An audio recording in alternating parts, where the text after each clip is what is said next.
What you doing? I'm color grading. What do you think I'm doing? Shouldn't you be working on your 2023 studio tour video? Pretty sure that's what you should be doing right now. Yeah, but every other video on YouTube is a studio tour video. Why would everyone care about what I got? Look at all this awesome post-production color grading equipment. You gotta show this to everybody. Yeah, too busy. All right, do you? All right. 2023 studio tour video coming up.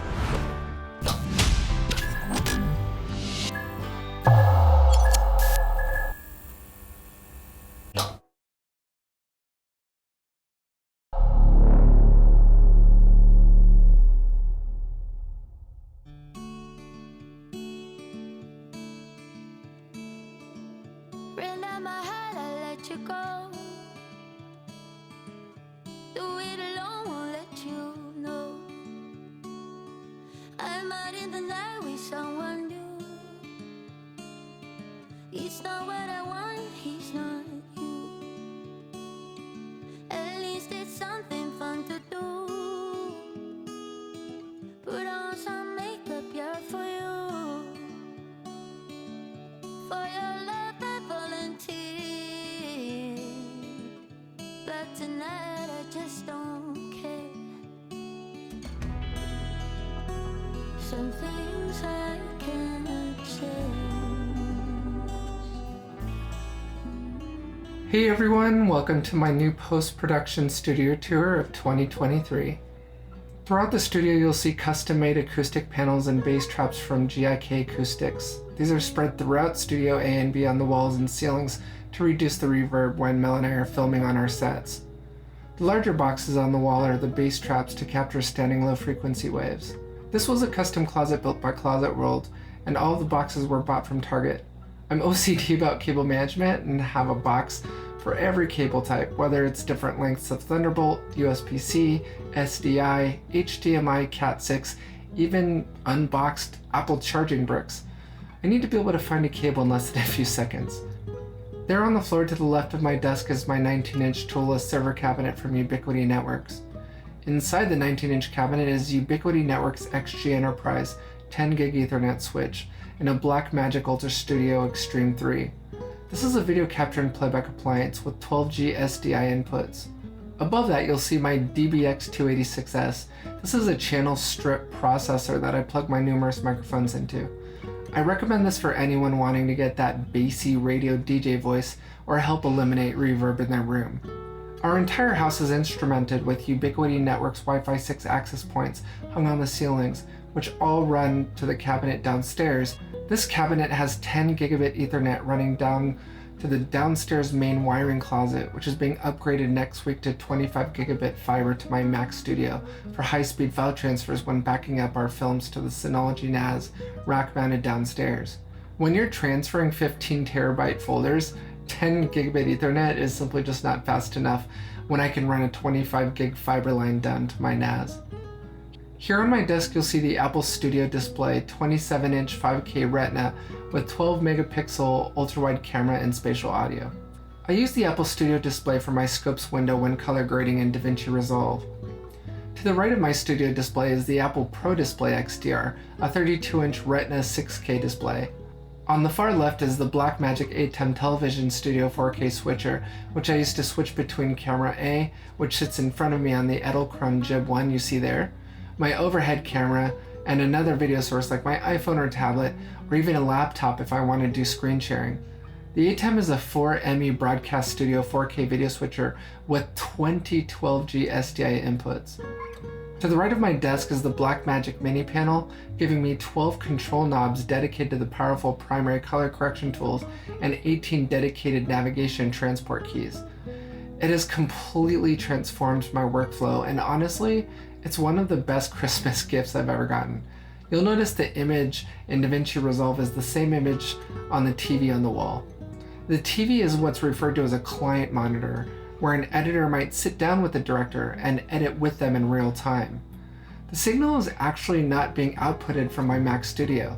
The video signal is being sent to the TV from my Ultra Studio 4K Extreme. It's designed specifically for use with DaVinci Resolve for getting the absolute best color accuracy that hasn't been modified in any way by the GPU in my computer. You have different options for a video capture and playback device, an internal PCI card like the DeckLink cards from Blackmagic, or an external device like the one I have here. So why have this?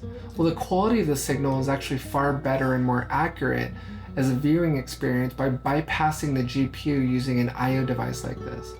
There's great videos made by Darren Mostyn on this subject, so I'd urge you to check those out if you want to learn more about the whys and hows of I/O devices in color grading. You don't need an I/O device to do color grading, but they're typically used by colorists in Hollywood. But for the cost, it really doesn't make much sense to use one of these if you're simply color grading YouTube videos. These here to the left are my recent awards for a ransom from the Red Movie Awards and the Cannes Film Festival. I couldn't live without my Foley desk and the numerous accessories Mel has installed underneath it for me by mounting my Mac Studio, numerous Thunderbolt hubs, and LaCie direct attached storage towers. My Mac Studio is running the Apple M1 Ultra chip with 128 gigs of RAM and Ventura 13.2. When we're on set, we use the OWC Thunderblade 16TB NVMe model. I get approximately 2800 megabytes a second for read and 2450 megabytes a second for write speeds, and I can daisy chain up to 6 Thunderbolt devices to it.